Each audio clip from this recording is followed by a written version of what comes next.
And we can now move on to the actual early years of IWRAW-Asia Pacific,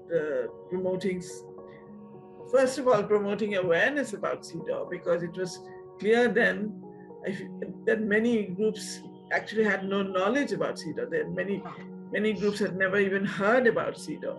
So it had to be almost from scratch. The work was really from scratch, from informing people about CEDAW, making them aware of what this instrument was about, what is the significance of this instrument, and how can women use the instrument on the ground, as you say, to claim their rights and to challenge inequality and non-discrimination. And I remember some of the very early orientations that I accompanied you to in Bangladesh and Nepal, and some of the early, very, very early stages of reaching out to women's organizations. And some of them are not, there was resistance as well. There was a lot of questioning as well, skepticism and questioning. Yeah. So maybe let's talk about that as a segment now. See, I'm glad we are talking about that segment of creating awareness about the existence of CEDAW and its usefulness and its strategic importance, because that, for me, was a very important phase of IWRAW-Asia Pacific's work, really. And I had with you all the time, but there were others that helped us in that journey. I want to mention, of course, Madhu was already there because of Madhu and Tulika.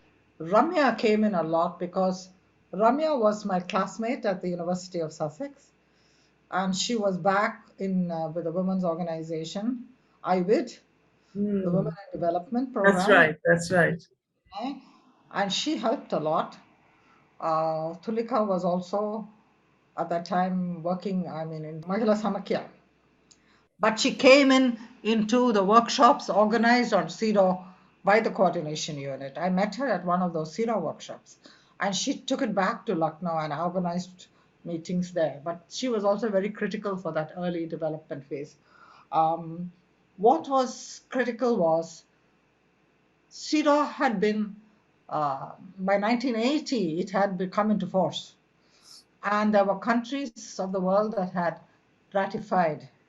By early 1900s, I think there was about 130 countries of the world that had ratified. In Asia, we had some Southeast Asian countries that had ratified, countries like Cambodia and all that come out of conflict situation, Philippines, Indonesia. Bangladesh had ratified it by 1984.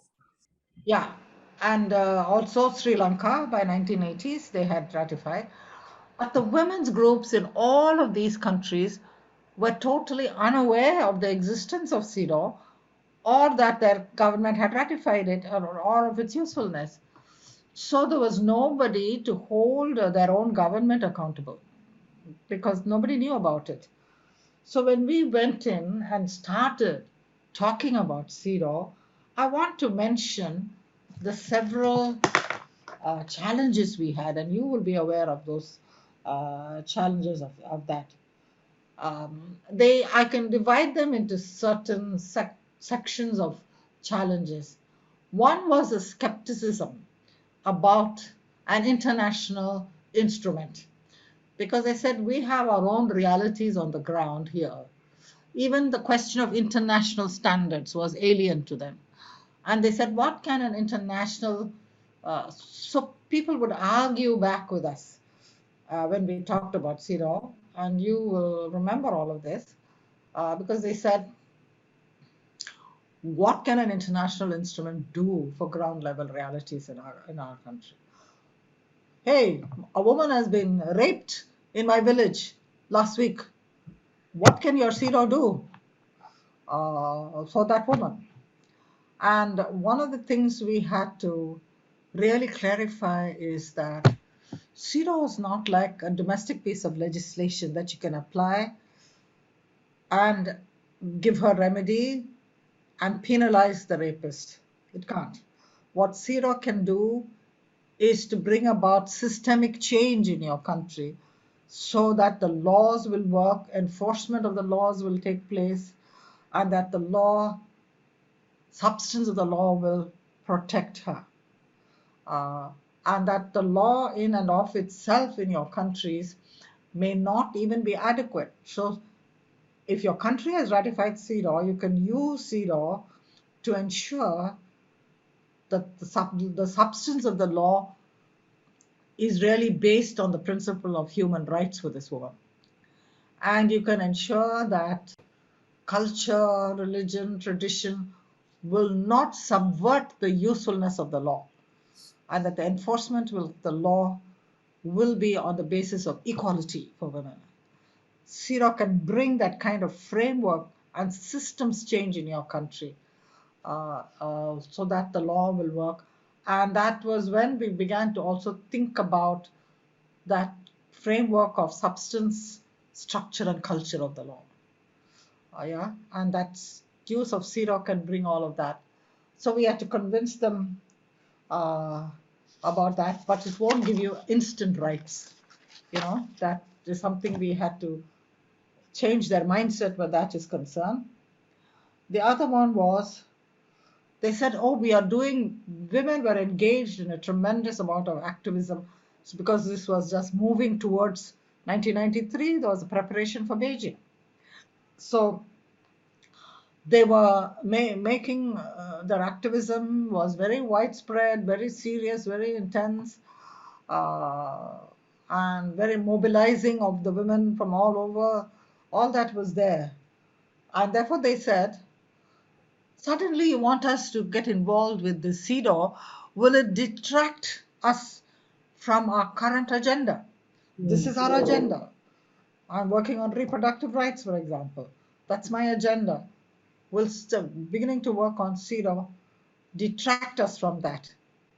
That was the other concern. Uh, and then, of course, we had to answer that question and said it's not two separate things. CEDAW will enhance your agenda and bring in the principle of equality into it and state accountability and non-discrimination. So we had to really give them that orientation. And the third question they asked about CEDAW was, how can you force the government to comply with the CEDAW principles? What is the enforcement mechanism that CEDAW has? Can you penalize the government for non-compliance? And then we had to tell them that is no. The UN and the CEDAW committee has no enforcement possibility. But they will tell you whether your government, they have set the standards through CEDAW, and they will interpret the standards, and they will tell you what are the obligations of the state and whether your state is complying or not. Now you have to work after that and pick it up and draw accountability from your state from the review of CEDAW and force the government by naming them, by shaming them, by publicizing their lack of compliance and making them feel bad. And now that brought a lot of laughter at one moment. And I don't know if you remember this district judge from India who said, shame the Indian government. The Indian government has no shame at all, he said. Who are you going to shame the Indian government? He said. Who's going to shame the Indian government? So we had that kind of dialogue. And we were thinking, you and I were thinking on our feet every time a question popped up. And I was really, I don't know how I felt about this because you and I were both novices ourselves. We were not experts on CEDAW. We were neither lawyers nor were we international standards and human rights experts, but we had common sense and logic and an understanding of the ideology of gender. We had that. And we we would respond on our feet to these questions that were being asked. So these were all questions relating to the practicability, the practicality of using CEDAW. Then there was another bundle of challenges, which was more political. And I remember, and especially in India, these questions came up.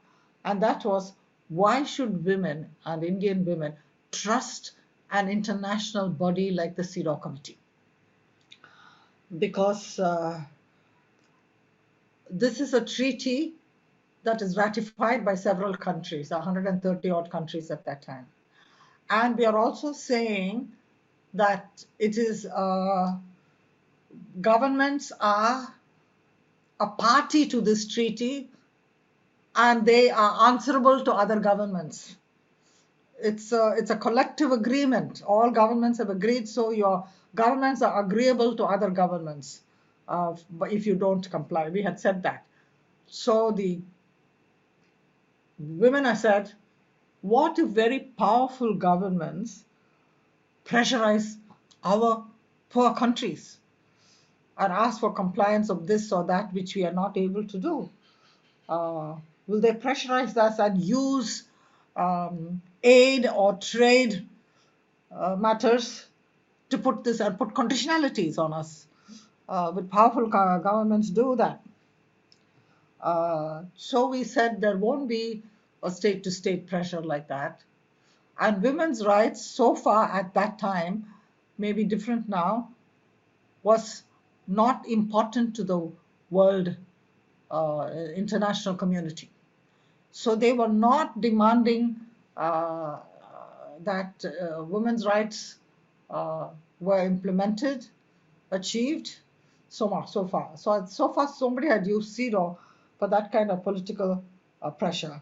And we said, we as women can use the reporting process, bringing shadow reports, because that was the other question they asked. What if the whole review process is between the government and the CEDAW committee, and the government can fool the CEDAW committee and give all kinds of wrong information?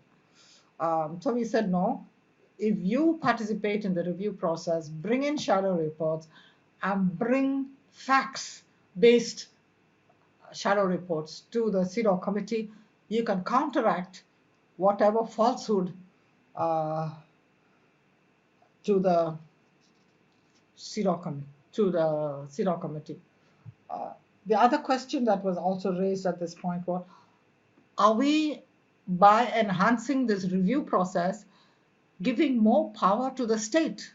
And saying by giving accountability to the state and obligation to the state, are we making the state more powerful now? That was the other question that the women's groups asked, and we said that is why women need to get involved in the dynamics of this process, not only through the shadow reports where you present to the committee, but when you go back to your country, you need to work with your government. You need to define what are the inequalities, what are the inequalities of state function, and what strategies you want for the women. Don't leave it to the government to decide these things. So your activism has to be interactive with the state, and you can hold the stake in check. And I think the last two more points that we had to clarify during this we did several orientations in all of these countries, was the weakness of CEDAW, the text of CEDAW, that it did not address all contexts. It did not address violence against women. It did not address neoliberal economic policies that were detrimental to the poor people and women in particular. It did not address migrants, refugees. So many contexts were not addressed. And of course, that we told them that it is a legislative document, it's a legal document, and therefore it's subject to interpretation. It's not static and final. And the CEDAW committee undertakes this, and women's groups can participate in this interpretation and talk to the CEDAW committee and say, this is what is missing. And the CEDAW committee, through its general recommendations, can bring in all these contexts. So today, CEDAW committee has done 38 general recommendations. And the other change I see in all of this also, whereas in the early days, the women's groups had a sense of lack of trust in the CEDAW committee. Whose side, I remember these words clearly, on whose side will the CEDAW committee be? The government or us, or women? Today, the relationship between women's groups and the CEDAW is so much amiable, amicable. They trust the CEDAW committee. They work collaboratively. So that has changed. And the CEDAW committee, too, has been interpreting the text of the convention with 38 general recommendations so far. And then they began to engage. They said, okay, let's learn more about this. Until we had clarified these issues over several orientations, we couldn't go into very substantive discussion of the CEDAW, how to use it, what it meant. We couldn't. We were able to now do that. And the first thing that we did was to say, women don't just have issues, they have rights. Don't talk about your issues, talk about your rights. What are the rights denied to you in your lives? And if you talk about rights denied, you can describe your story, but don't stop there. If you then talk about, through this story of mine, I realize that these are the rights that I have been denied. And then you will find standards in your own country and international standards that you can use to demand the rights and demand the state accountability. So we introduced them to the concept of rights versus issues. And then we also said, not only rights, but human rights. But human rights, because human rights is universal, it's inalienable, there can be no regression. Once granted, you cannot take it away. And there must be state accountability at all times if it's a human right. And then you will find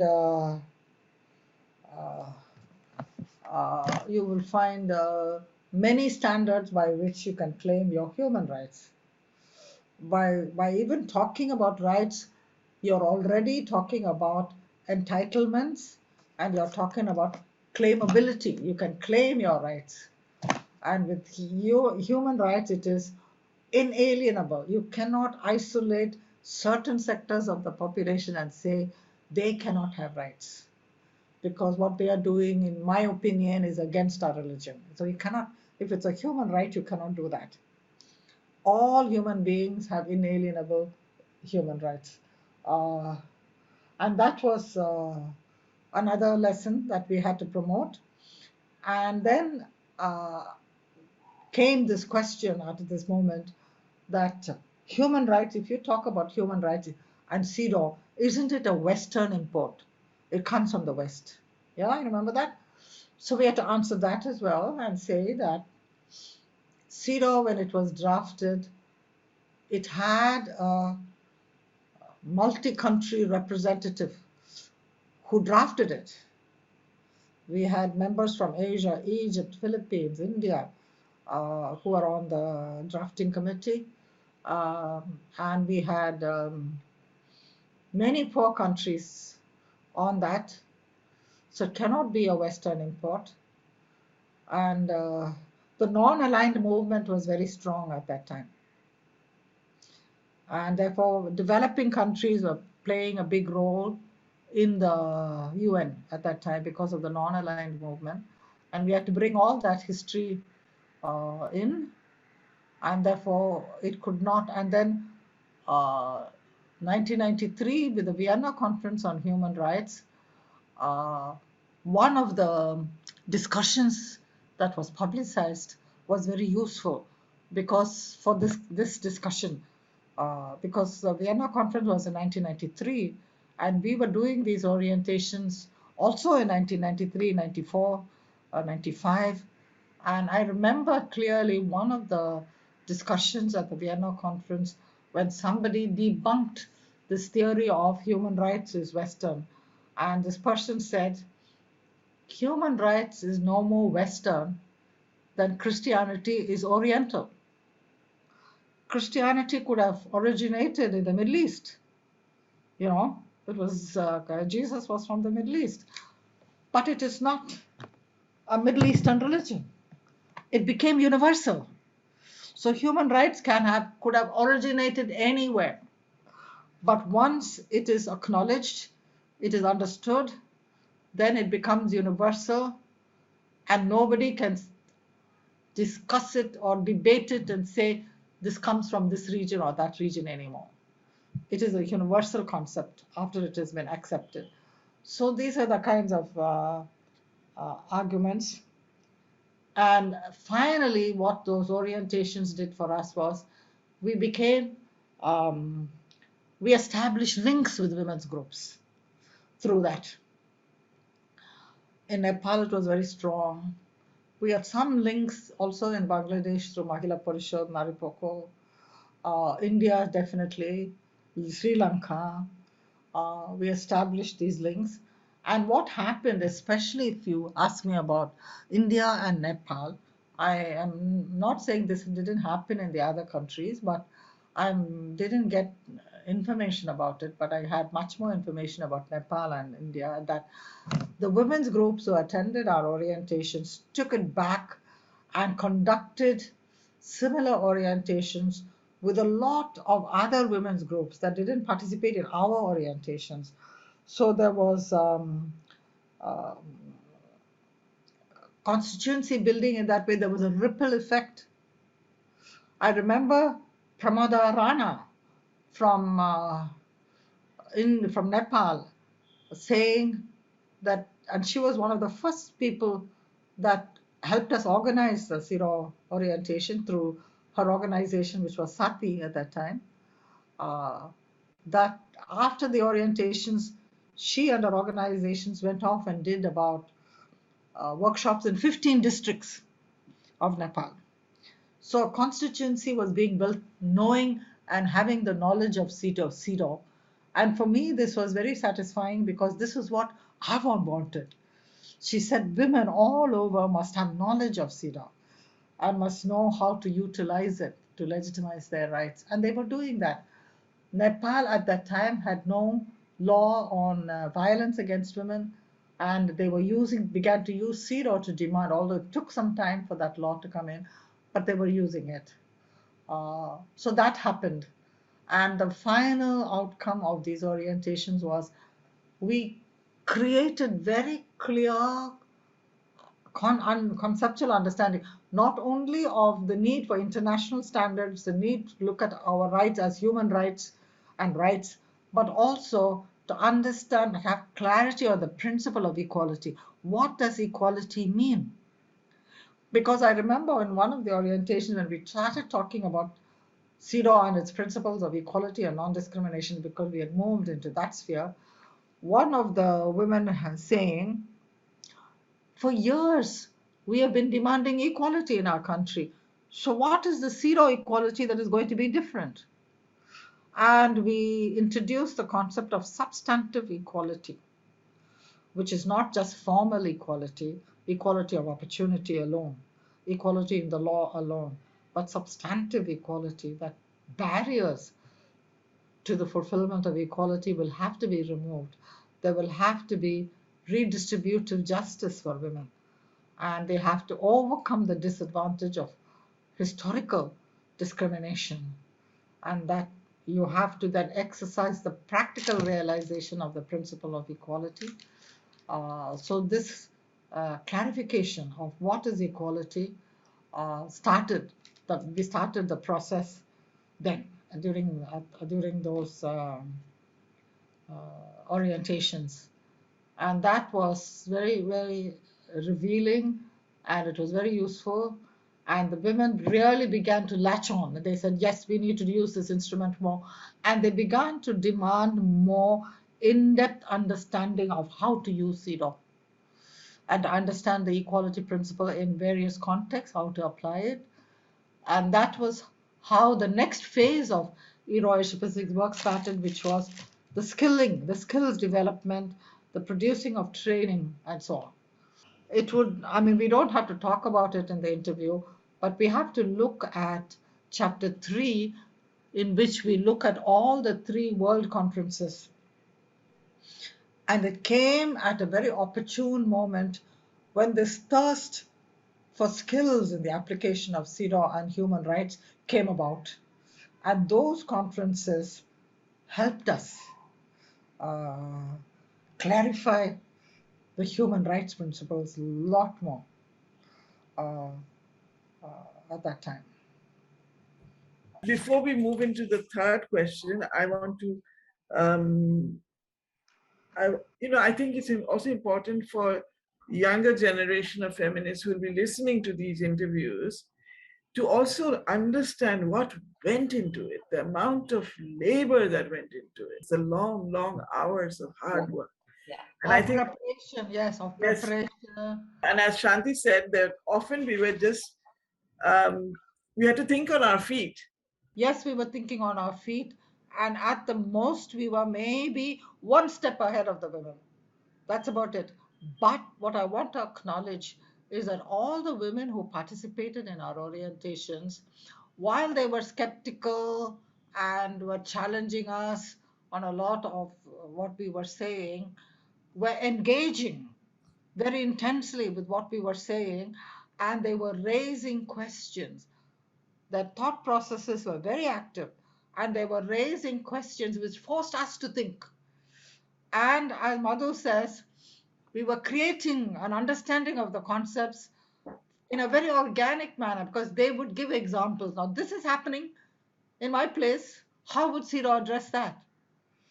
You know, like the person who said a woman has just been raped. What can CEDAW do for her? So they were bringing up their own ground level realities and forcing us to think of how to explain the usefulness of CEDAW. So without the women raising these questions and highlighting the ground level realities and engaging with us and with that whole discussion, we would not have moved the way we moved as well. And Absolutely. secondly, there were other individuals, as I mentioned, Ramya, who helped us organize some of these workshops. I mentioned at that time Madhu and the coordinating unit. Tulika, who came in for the orientations and went back to Lucknow and organized meetings and workshops there. But also, um, Ramya's contribution, other than just helping us organize, It's was not also detailed note taking. Detailed note taking is what I detailed, remember. not only that, detailed note taking, which helped us go back and learn from it, but also she introduced that concept of institutions and inequality. And Ramya wrote that discussion paper for ideas. They wrote it together and she introduced that, and that helped us to unravel discrimination. How discrimination is created, reinforced, legitimized, and becomes the norm, and influences law and policy, and how institutions then are contributing uh, to discrimination, and it is therefore institutionally and socially constructed. And the other thing that Ramya did for us, I really want to acknowledge Ramya in all of this. The other thing she did was she kept, although we were talking about equality and trying to understand the practical realization of the principle of equality, she said to understand it more theoretically, we need to use the expression substantive equality, and she brought in Ratna Kapoor, to who had been extensively working on substantive equality. And Ratna Kapoor did a session for us on substantive equality. I've acknowledged, I said we owe a deep debt of gratitude to Ratna Kapoor. And it is from her session that was like a springboard. We went off with a better understanding of and even developed it further of substantive equality. So these are all important elements of that phase. And yes, Ramya's detailed note taking is what helped me put together this chapter two mostly, as well as the next chapter on the skilling part. Hmm. Okay. I think we've covered quite a bit of the all that went into the making of IWRAW. Yeah, And what Shanti you haven't talked about at all is the long hard yeah. hours of work, and Look that at is her. what I remember. I remember once we were at a meeting, and I think in New York, and Naila was there, and she was hoping that we would go out and for the evening and go out for drinks and go out to eat and just have a nice time. She couldn't believe that the two of us were working on our, in the hotel room, working away. And she said, "What is this? You two are obsessed." And I think that is true. We were obsessed, but I think now when I look back, it needed that kind of obsessive work and that early part to get things going, to actually um, and as you said, we also learned so much from the participants. Yes, that's what I'm saying. We did. And in particular case studies, Yeah, all the case studies were coming from what they were describing, from what they were the situations that they were referring to. And yeah, I also want to highlight one thing, Shanti, which you brought into the training, which was the very participatory uh, yeah, methods, which allowed participants to contribute in a way, contribute not only by describing situations, which we then later used to write up case studies, but their participation actually made it possible to think of ways of communicating. To every time we improved on it by that's what I remember. After each training we improved on it because of their feedback and their pointing to easier ways of explaining. And so that is, I think, also important to note here. yeah. Because when you say that, yes, the case studies largely came from them, but we developed a framework for an analysis of the case study, and when we gave it back to them, the women analyzed. They needed a framework for thinking.